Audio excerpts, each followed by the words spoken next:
मेरा एक प्रश्न था, क्या तंत्र क्रिया के द्वारा किसी का नुकसान पहुंचा सकते हैं? क्या तंत्र क्रिया के द्वारा किसी की मृत्यु हो सकती है? ये बहुत अच्छा प्रश्न किया आपने। कई लोगों के मन में भी शंका है कि तंत्र क्रिया के द्वारा किसी का नुकसान किया जा सकता है या तंत्र क्रिया के द्वारा किसी को मृत्यु दी जा सकती है। ये बिल्कुल गलत बात है। पूर्व जन्म के कर्मों के अनुसार नए जन्म में आपके प्रारब्ध का निर्माण होता है और पूर्व से ही आपके जन्म के आपके मृत्यु का निर्धारण हो जाता है। आपको कब कब बुरा समय आना है, कब को अच्छा समय आना है, कब लाभ होना है, कब हानि होना है, ये सारा पूर्व से निर्धारित।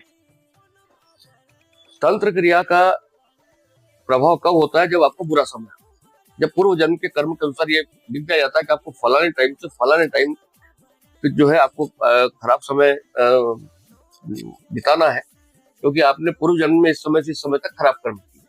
अब उसका माध्यम बनने के लिए कोई तंत्र क्रिया करवा देता तो वो तंत्र क्रिया उस समय ज्यादा लागू होती। जैसे राहु की महादशा चल रही है, राहु एक तांत्रिक ग्रह है, तो राहु की महादशा में और यदि राहु आपके खराब स्थान पर बैठा हुआ है और कोई यदि तंत्र क्रिया का प्रयोग करता है तो तंत्र क्रिया आप पे लागू होगी। वो भी पूर्व निर्धारित है कि आपको इतने समय से इतने समय तक ही वो तंत्र क्रिया लागू होगी, क्योंकि उस समय आपका विल पावर कमजोर हो जाता है और ऐसी चीजें आप पे हावी हो जाती है। तो ये चीजें जब है आपका समय खराब होता है तभी वो माध्यम बनती है तंत्र क्रिया है, अन्यथा तंत्र क्रिया का कोई महत्व नहीं है। आपने जो अपने कर्म तय किए हैं और जो व्यक्ति पूजा पाठ करता है, जो अध्यात्म में रहता है, उस व्यक्ति पे तंत्र क्रिया बिल्कुल लागू नहीं।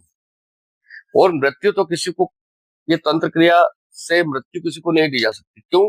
अगर मृत्यु किसी को दी जा सकती तो आज जो हमारे शासन में, सरकार में बड़े बड़े लोग बैठे हैं, उनके कई दुश्मन, कई तांत्रिक उनके पीछे लगे हुए। अगर वो मृत्यु दे सकते हैं या उनका नुकसान कर सकते हैं तो वो अपनी तंत्र क्रिया से उनको नुकसान दे सकते थे, उनको मृत्यु दे सकते थे। लेकिन चूंकि उनका अच्छा समय है, उनके राजयोग है, उनका विल पावर अच्छा है और चूंकि उनका समय अच्छा है, तो इसलिए तंत्र क्रिया के द्वारा उनको कोई नुकसान नहीं पहुंचा सकता। इसलिए तंत्र क्रिया के द्वारा किसी का भी आप नुकसान नहीं कर सकते, ना किसी को मृत्यु दे सकते।